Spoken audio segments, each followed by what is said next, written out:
In the Montana forest, where the vast wilderness offers a sense of solitude, Alex, a kind-hearted man, often saw a wild bobcat cub near his home. He lived in a remote cabin, nestled among towering pines, seeking peace after the loss of his wife 4 years prior. Raising his teenage son Adam alone, he found both grief and a new kind of calm settling into the cabin's bones. The understanding that life, while different, still held meaning. The forest was alive with wildlife. Elk migrated in early spring, black bears turned over logs by the stream, and coyotes occasionally howled into the chilly night. Yet the presence of the bobcat cub felt special. It seemed young, likely separated from its mother, moving with a mix of caution and curiosity. One crisp October morning, as mist curled low over the forest floor, Alex sat on his porch with a steaming mug of coffee. He caught sight of movement near a cluster of aspen trees. Slowly, the cub emerged, its dusky brown fur marked by faint rosettes, and its sharp face framed by wide golden eyes. Those eyes met Alex's across the quiet space, both of them still and uncertain.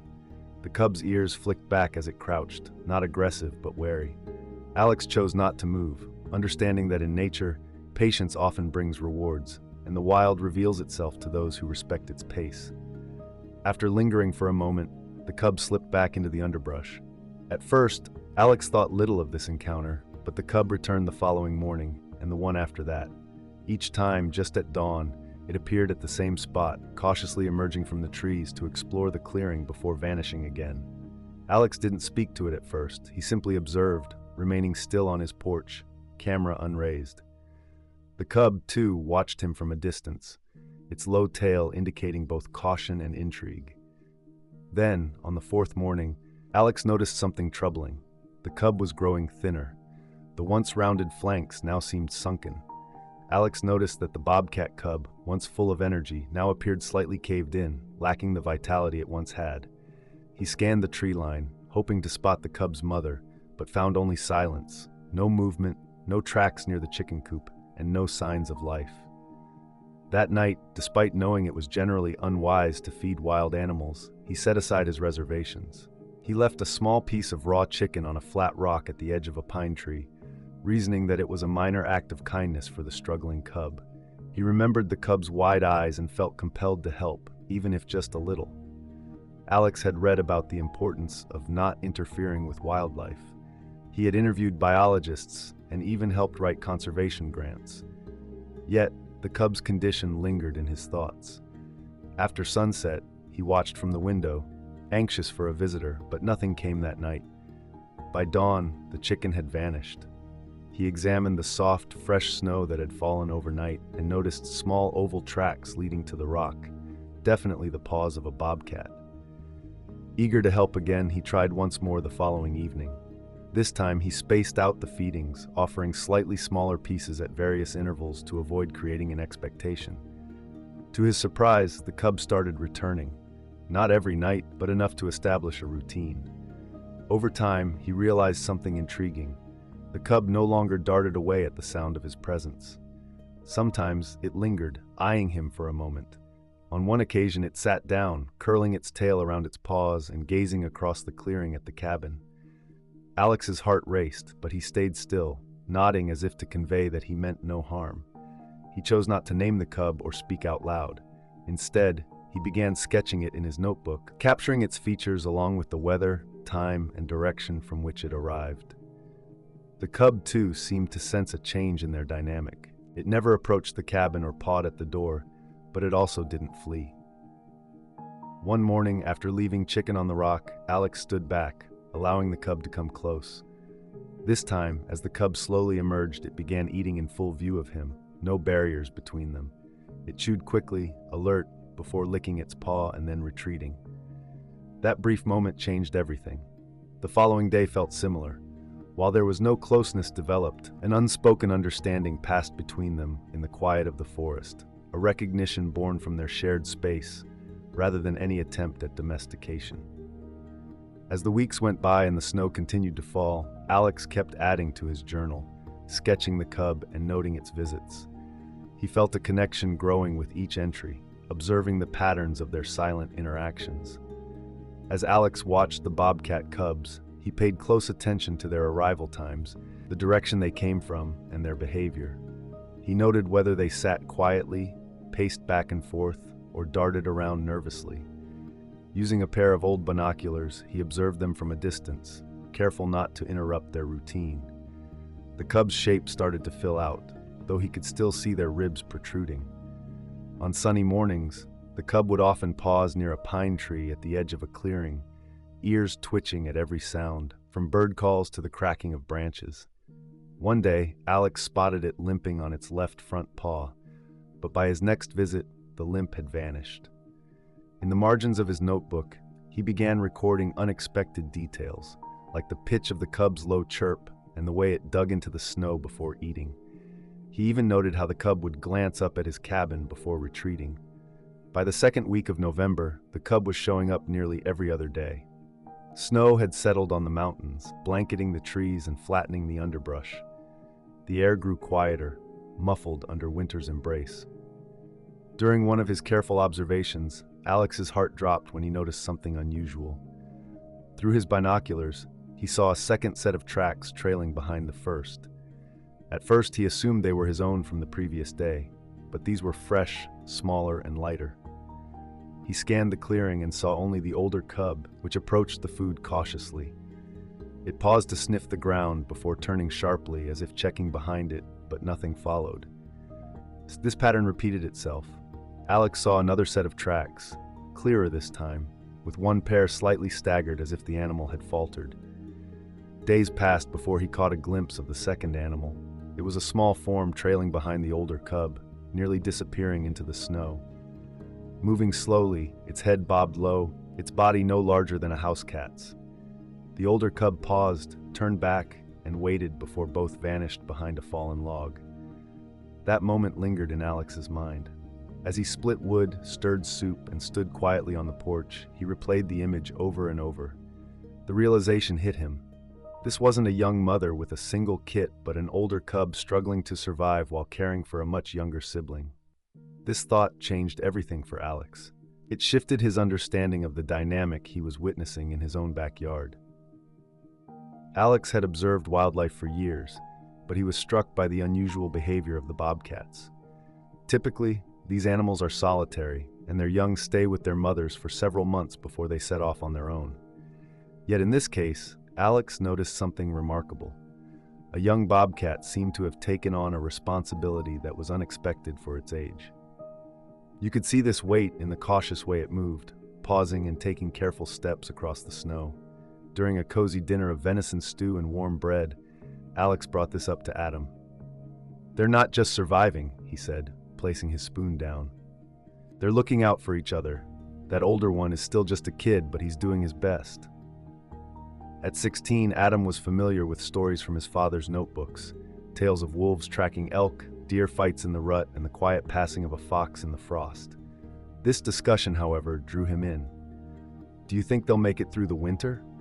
he asked, his voice soft and uncertain. "I hope so," Alex replied, though he held back his true thoughts. The situation was precarious. A healthy bobcat could survive a Montana winter, but these were two young cubs, one of which was barely strong enough to walk.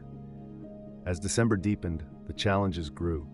The sky often hung heavy and gray, the sun rose late and set early, and the snow piled high without any melting in between the storms. Realizing he couldn't simply rely on hope, Alex decided to take action. He built a small shelter from spare wood in the shed, using leftover timber from a project to reinforce the barn roof. The structure was simple: 3 sturdy walls, a sloped roof to shed snow, and a wide base that would provide a comfortable space for a bobcat. Inside, he lined the bottom with dry straw and positioned it near the edge of the clearing, camouflaged by shrubs and overhanging branches. He wanted to make sure the cubs felt safe, while also avoiding any attraction of predators. Alex didn't place food inside the shelter. Instead, he left small offerings nearby at random times, maintaining a delicate balance between helping and interfering. The shelter sat untouched for several days until one morning he found paw prints leading inside. When he checked again in the afternoon, the straw had been rearranged. Someone had curled up there. Then a storm rolled in. It began with an icy wind from the northern range, bringing clouds that hung low in the sky like bruises. The forecast predicted 12 inches of snow, but they ended up with more than 2 feet. A fierce 3-day blizzard hit the mountains, challenging nature in a way that few could endure. The heavy snow blanketed everything in sight, creating whiteout conditions and frigid temperatures. The wind howled down the chimney, pushing against the windows like a restless creature. Trees sagged under the weight of snow, and icicles formed overnight, growing longer as time passed. Travel became impossible. Even stepping to the end of the driveway felt like venturing into a frozen wasteland. Inside, Alex tended to the fireplace, anxiety nagging at him. He thought about the cubs constantly. When the skies finally cleared, a deep stillness enveloped the Montana forest, a calm that follows a storm. Sunlight sparkled off the snowdrifts, which had reshaped the landscape into an unfamiliar terrain. Alex bundled up in his insulated gear, strapped on his snowshoes, and ventured into this snowy, silent world. The cold nipped at his face, but the air felt refreshingly crisp. He moved slowly, forging a path through the deep snow towards the shelter where the cubs might be. Reaching the shelter, he paused, taking in the scene. The roof held firm, which relieved him, but the snow piled high around the entrance raised his concerns. Crouching down, he brushed away some of the snow with his gloved hands and gently lifted the makeshift flap of canvas he had placed over the opening. Inside, the straw seemed disturbed, with clumps of fur caught in the bedding and faint impressions of a curled body, indicating someone had recently taken refuge there. Yet no new tracks led away, causing him to frown. Alex scanned the surroundings, aware that the fierce winds during the blizzard would have erased any prints that could tell a clearer story. Retrieving a sealed bag of chicken scraps from his pack, he placed it near the shelter's entrance, not inside, still careful not to disrupt whatever instincts were keeping the cubs cautious but alive. Then, he made his way back to the porch, his limbs aching from the cold and the effort of moving through the snow, and waited. That night, the wind ceased completely and the trees fell silent. The stillness felt strange after 3 days of roaring fury. Alex settled with a cup of broth by the window, gazing at the clearing now drenched in moonlight. Hours slipped by and then he noticed movement. At first, it was just a shadow darting along the tree line, a silhouette too low to be a deer and too smooth to be a fox. Slowly, the older cub emerged, not with its typical caution but driven by a sense of urgency. The cub moved unpredictably, its nose close to the ground as it searched for something. Then, it abruptly changed direction and headed toward the cabin. Alex felt his heart race as he got closer to the door, but paused before opening it. The cub climbed onto the porch, looking directly at the door. Its ears twitched, and its body was tense, yet it showed no signs of fear. After a moment, it stepped aside, revealing something small and dark behind it. A bundle of fur, darker than the snow around it, collapsed just short of the doormat. Alex would later refer to this younger cub as Leo. It seemed fragile, its hind leg twisted awkwardly, and blood had frozen in patches along its side. The cub's breathing was shallow, each rise and fall of its chest uneven. The older cub stood protectively over its sibling for a moment, then took a few steps back to observe Alex. He opened the door just enough to lean out and take a closer look without startling them. He was surprised to find that the older cub didn't run away. It remained still, staring intently at him, with a mix of desperation and clarity in its golden gaze. "You want me to help?" Alex whispered, his voice barely audible in the cold air. Feeling a rush of urgency, he went back inside, grabbed his phone, and called the one person he thought could help, Dr. James Marouin, a wildlife biologist he had worked with years earlier on a documentary about mountain lions. When James answered, Alex quickly explained the situation. "You won't believe it. A bobcat cub brought its injured brother to my porch. He's alive, but just barely." There was a moment of silence before James spoke in a calm and steady tone. "Do you have a carrier and gloves?" he asked. "Yes, heavy ones.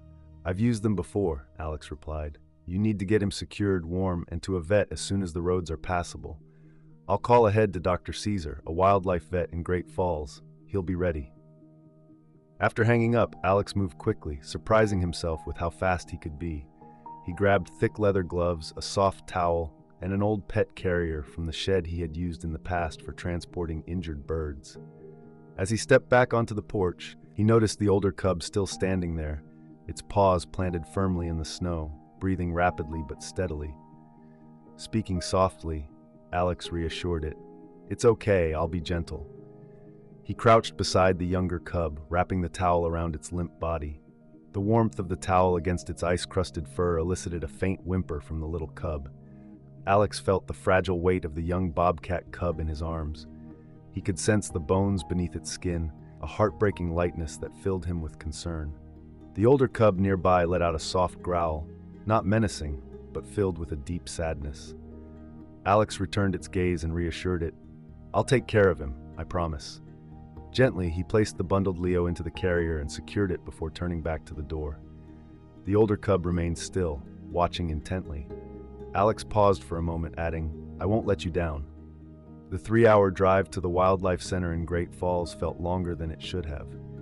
Each mile tested his nerves as ice clung to the curves of the road and snowdrifts narrowed the lanes. He kept one hand near the carrier, speaking softly to Leo whenever the cub stirred. "Hang on, little guy. Your brother trusted me. I won't let you down." When they arrived, Dr. Caesar was waiting by the rear entrance of the clinic, already dressed in gloves and a protective gown. Despite its small size, the center buzzed with a quiet urgency, the bright overhead lights, the smell of antiseptic, and the cool, sterile air. Alex carefully carried the crate down a side corridor, the echo of his steps punctuating the tense silence. Leo hadn't moved much during the drive, save for a brief whimper near the halfway point. Now he lay curled in the corner of the towel, his chest barely rising and falling. Dr. Caesar opened the crate with care and lifted Leo, exuding a sense of calm expertise. "We've got him," he assured Alex, as 2 technicians joined him and took Leo into the treatment room. Left alone in the small waiting lounge, Alex felt the fluorescent lights buzz above him, illuminating worn floor tiles and a table cluttered with wildlife newsletters and old conservation brochures. As he paced anxiously, the ticking clock on the wall seemed to echo loudly in the silence. The adrenaline that had propelled him earlier had faded, replaced by a dull ache in his chest and fatigue weighing on his shoulders. He didn't realize he had drifted off until the sound of a door clicking open jolted him awake. Dr. Caesar returned, his expression serious but not overly grim. "Compound fracture in the hind leg," he reported. "Signs of frostbite and malnutrition, but he's young. He has a good chance." Alex stood up, his heart racing. "Will he walk again?" "If we stabilize the leg and start a feeding regimen, yes," Caesar replied. "He's resilient. But the bigger question is, will he ever be wild again?" Alex hesitated, his eyes drawn toward the treatment door. He imagined Leo lying on the table, surrounded by the unfamiliar smells and bright lights of the clinic. He had never considered how this journey would change everything. Survival was the main focus for Alex, especially now that Leo had a chance to pull through. That night, he settled into a modest roadside motel. It was a 1-story building with cracked stucco walls and faded curtains. The heater clanked to life, and a faint smell of pine cleaner hung in the air. He wrapped an extra blanket tightly around himself and called Adam. "Leo," he said when his son answered. "That's what I've started calling him. Is he going to make it?" "They think so," Adam replied. "But he's fighting hard. The fracture is bad and he was in rough shape, but they're hopeful." There was a brief silence on the line. "What about the older one?" Alex asked, staring at a water stain on the ceiling that stretched like the branches of a tree in winter. "Still out there. I don't know what he thinks, but he watched me take Leo away. He didn't run, he just stayed until I drove off." For a long moment, neither of them broke the silence. In the month that followed, Alex made regular visits to the clinic. The drive between his cabin and the center became a disciplined routine, taking him 3 hours each way. Sometimes he faced icy roads, other times it was slush. But he always made the trip. He watched as Leo slowly gained weight. The bones that once protruded began to fill out with muscle and fur. His dull eyes, once half closed from pain, started to track movement again. Eventually, Leo stood on 3 legs and began to test the 4th, still protected by a padded cast. The clinic staff limited human contact as much as they could, but some damage had already been done. Leo had been handled too often during those critical early days.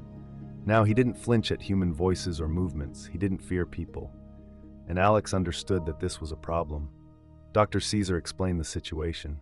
He's bonded to humans now, maybe too much. If we release him, he might approach people looking for help, or worse, food. That could be dangerous for him and for others. What happens then? Alex asked, sensing where the conversation was heading. We find a sanctuary, Dr. Caesar replied. Somewhere he can live safely in an enclosure designed for animals like him. Alternatively, he hesitated, you could apply to keep him as a licensed wildlife caretaker. You've already got the land, the training, and the space. And I know you've raised Adam right, and that counts. Alex gazed out the window of the recovery wing. Snow still clung to the ground beneath the trees, and heavy clouds promised more to come. Alex, feeling a sense of responsibility, quietly promised to the cub who had asked him to look after his brother. Dr. Caesar paused, then suggested that perhaps it was time to honor that promise in a different manner. Over the next few weeks, Alex enrolled in the Montana Wildlife Home Rehabilitation Program. He diligently completed the coursework and built a natural enclosure, complete with climbing rocks, trees, and even a shallow stream. He carefully documented everything about his property, created emergency plans, and consulted with Dr. Marin regarding environmental enrichment. Meanwhile, the older Bobcat cub, nearing adulthood, began to visit the cabin often. Alex would spot him from the porch, lingering close to where Leo had last rested. Sometimes he would stay for hours. Speaking softly, Alex reassured him, saying, "He's healing, he's safe, and I'll take care of him." Though the Bobcat never approached the cabin again, he remained a silent observer, seemingly unsure of the human world, but not afraid of it either. By April, the enclosure was complete. After a successful final inspection, Alex received the license approval, and it was finally time to bring Leo home. The night before, he could hardly sleep, standing by the enclosure beside the crate that would carry Leo. When the door opened, Leo hesitated for a moment before stepping into his new space, moving with a grace that was still familiar. His limp was barely noticeable, his coat had thickened, and his eyes sparkled in the Montana sunlight. He explored the enclosure gradually, sniffing the air and dipping a paw into the stream, even climbing a fallen log.